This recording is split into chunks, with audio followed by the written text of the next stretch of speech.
During his first inaugural address in 1964, President Lyndon Baines Johnson declared a no-holds-barred federal war on poverty that promised not only to improve poor people's economic conditions, but to address the fundamental causes of their despair. "Our aim is not only to relieve the symptom of poverty," he said, "but to cure it, above all, to prevent it." LBJ promised to help poor Americans become self-sufficient, but mostly touted an array of familiar-sounding proposals: hiking the minimum wage, investing more money in public schools, building public housing projects, and creating new or expanded income support programs. His economic development ideas promised to uplift African Americans in urban slums, Native Americans on reservations, and whites in Appalachia. It sounded so high-minded, yet what Johnson later termed the Great Society left a trail of destruction that rivaled his other initiative, the Vietnam War. Poverty rates are lower today than in 1964, but that's despite the government's war on it. America now suffers from rates of dependency and family breakdown that are partially the result of Johnson's not-so-great ideas. Despite these investments and social programs, poverty, especially in California, is as intractable as ever. Why the short remembrance of the Johnson administration? Apparently, most Democratic presidential candidates, and one in particular, seem to have missed the lessons of the past 56 years. In his presidential campaign's recent tour in California, former New York City Mayor Michael Bloomberg said, "My job will be to move all Americans ahead, and that includes committing our country to new and innovative ways to combat poverty." There has to be a war on poverty. One of the weird things about getting older is listening to people revive old discredited slogans that make me shudder when I hear them. Public is pushing America First agenda now, which brings back echoes of the 1940s-era pro-fascist movement. California Democrats talk about fighting economic crimes, which has a strange Soviet-like ring to it. And now a 2020 presidential candidate talks about a war on poverty, without any sense of the past. I'm all for innovative ways to fight poverty, but most of Bloomberg's ideas, hiking the minimum wage, dumping billions of dollars in public housing programs and the like, were retrograde, not innovative.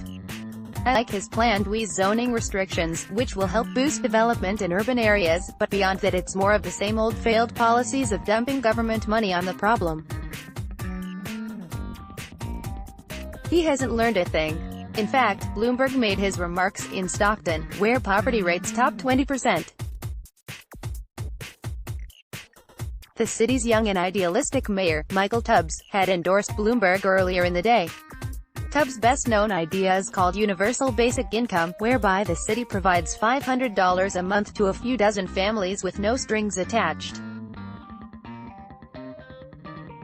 The pilot project is privately funded, but supporters see Stockton's plan as an experiment that could be replicated elsewhere using public funds. That epitomizes the old war on poverty approach, which is based on the idea that the only reason many people are poor is that they don't have any money. Give them money or housing or whatnot and voila, problem solved.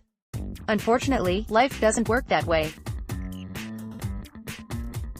While the state of neediness we call poverty does involve a lack of material resources, it also involves a massive psychological and moral problems, including weak motivation, lack of trust in others, ignorance, irresponsibility, self-destructiveness, short-sightedness, alcoholism, drug addiction, promiscuity and violence, explained a still timely 1999 piece by the Free Market Foundation for Economic Education. In my first newspaper job, I covered a plan by the city's officials to build scattered site housing, a major initiative during Bill Clinton's administration, and rent them on the cheap to poor people. Plopping subsidized suburban-style houses in the middle of settled working-class neighborhoods often undermined the surrounding city blocks for a pretty obvious reason. You can give a poor person a middle-class house, but that doesn't automatically give them the social skills to turn them into bona fide members of the middle class. A 2016 article in the liberal publication Vox looked at Brooklyn's Bedford-Stuyvesant neighborhood in Bloomberg's own city and found that despite all the money and good intentions, the situation now is almost indistinguishable from what it was when the Great Society concentrated its efforts there. California has the nation's highest poverty rates, according to the Census Bureau's cost of living adjusted measure, even though it offers the most generous income support programs and the most aggressive minimum wage and anti-poverty laws. Johnson was right about one thing, though, when he said in his address that lack of jobs and money is not the cause of poverty, but the symptom. Instead of offering failed multi-trillion-dollar ideas from the past, Bloomberg and others need to focus on boosting public school competition and reducing regulations that impede job growth in struggling cities such as Stockton. That's the kind of war on poverty that's worth fighting. This column was first published in the Orange County Register. Let's block ads. Why?